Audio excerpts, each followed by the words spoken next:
Hi, my name is James Hall, and today I'd like to begin my session on leadership and management for session 5, the final project for Colorado Christian University.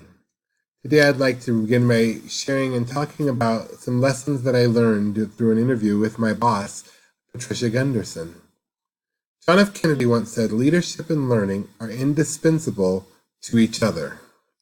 I think that's a pretty interesting quote to begin with, because one of the things that we've been learning is about leadership and the ability to adapt to the people that we work with and those that we're going to come into contact with. And so for this today, we're going to be talking a little bit about motivation, leadership, and followership as our agenda for our time together today. Motivation. I've chosen this picture on this slide because I wanted to share with you a little bit about motivation. For this picture, our motivation was to experience a time of fun as a family.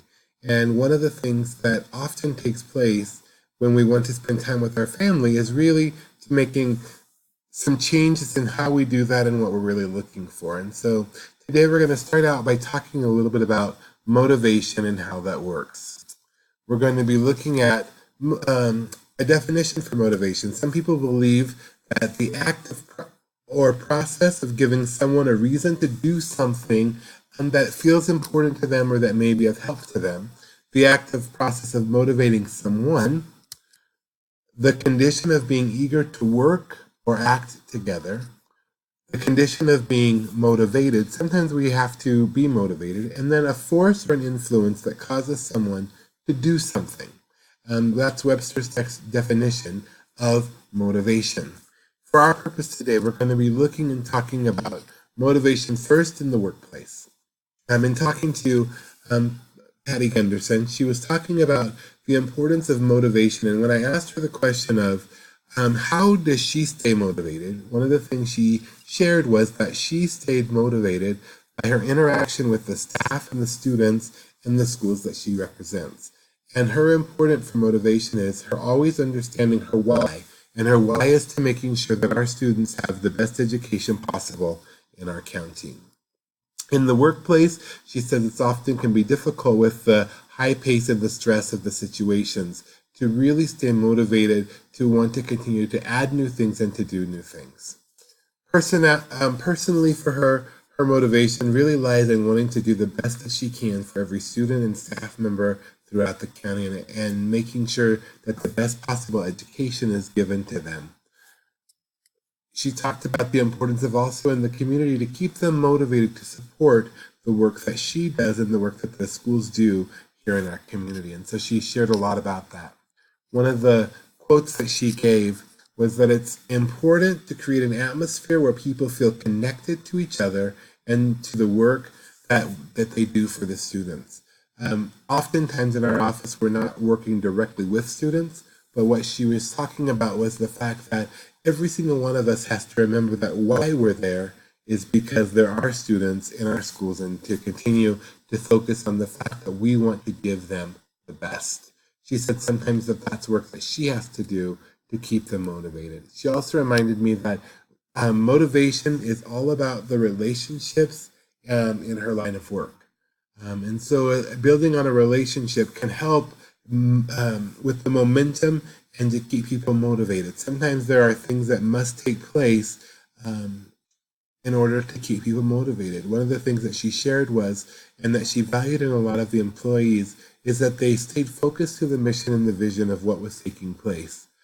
She said that for her, she also tries to create a place that is safe for people to engage in open dialogue and communication and idea sharing in order to produce the best product that needs to go forward to assist those that she works with. And she says no idea is too small to create or to share, but again, she said that's happened because she's built relationships with the staff that she works with. According to Dubrin, worker engagement is the opportunity to perform meaningful work. People are more motivated when they know the why behind the work, and they're able to equate it to something significant that is about to take place, and they feel as though their contribution is valued. The next area we're going to look at today is leadership. In this particular picture, again, you'll see it there. And I'll share with you how this happened. I was the leader as the father of this tribe, and the husband to my wife, and I was the instigator because I wanted to have my family experience something nice and something fun together. And so we board a tradition with our kids camp every year where we play in shaving cream. It originally started because we wanted to make sure that every kid took a shower and they were clean when they went home on the last day. But since that time, it's become a sense of people really connecting to one another and having a good time and opportunity to work together. In the area of leadership, I like this quote by John Maxwell: the single biggest way to impact an organization is to focus on leadership development. There is almost no limit to the potential of an organization that recruits good people, raises them up as leaders, and continually develops them. Mrs. Gunderson talked about that fact, that she invests quite a bit of dollars and energy into making sure that staff feel as though they've been trained and equipped to do the work that they need to accomplish and that they need to do. She's talked a little bit about, I don't ask people to do anything that I am not willing to do alongside of them. She talked about the fact that she enjoys mentoring the staff and she enjoys working alongside of them and being an idea sharer and being the leader. Because in that process, sometimes leadership means that if the toilet needs to be scrubbed, she'll go scrub the toilet alongside the janitor just so that he sees that there is still value in the work that he's doing. She also said that there were lots of risks in her work. She says, I am an elected official, so every time I have to run is a risk. It is not the biggest risk, but always doing what is right for our kids is the biggest risk. She said sometimes people will look at a portion of what they do as being the risk, but really at the end of the day, it's following up on and being motivated to continue to do what is the vision and the mission that is placed ahead in front of them. The last area we're going to talk about today is followership. How do you get people to follow? And I'll look at this photo that's here. This photo is a picture of my family covered in shaving cream. They were followers.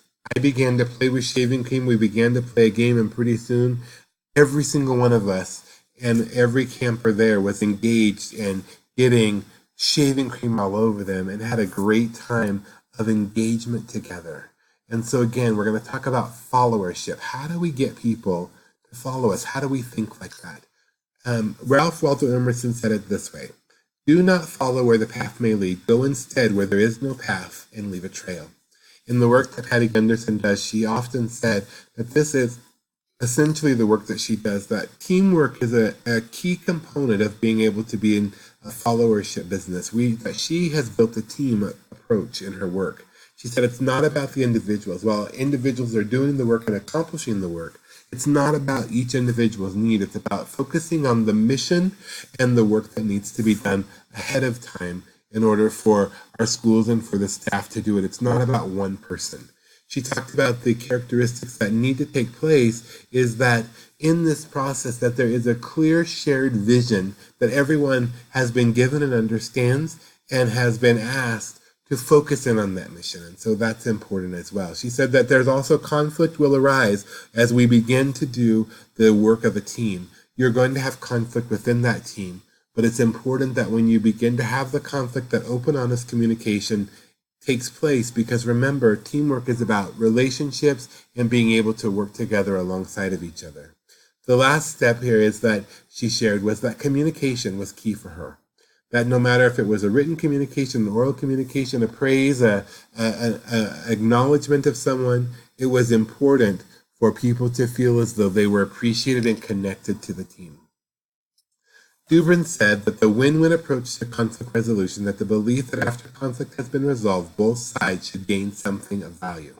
This was an important concept that Mrs. Gunderson also kind of alluded to, but that they were connected and that it was in concert together, that at the end we should really be striving for a complete resolution. She said, always be the leader that she would want to follow. And she said that was an important concept for her and that she has strived to do that. As the final thought today, I want to leave you with that concept of how important it is to always be the leader that you would want to follow. And so I thought that was an interesting way, and that sometimes we'll have different dilemmas and circumstances before us, but that at the end of the day, it's important to follow that. Thank you for giving me these few moments to share with you about motivation, leadership, and followership.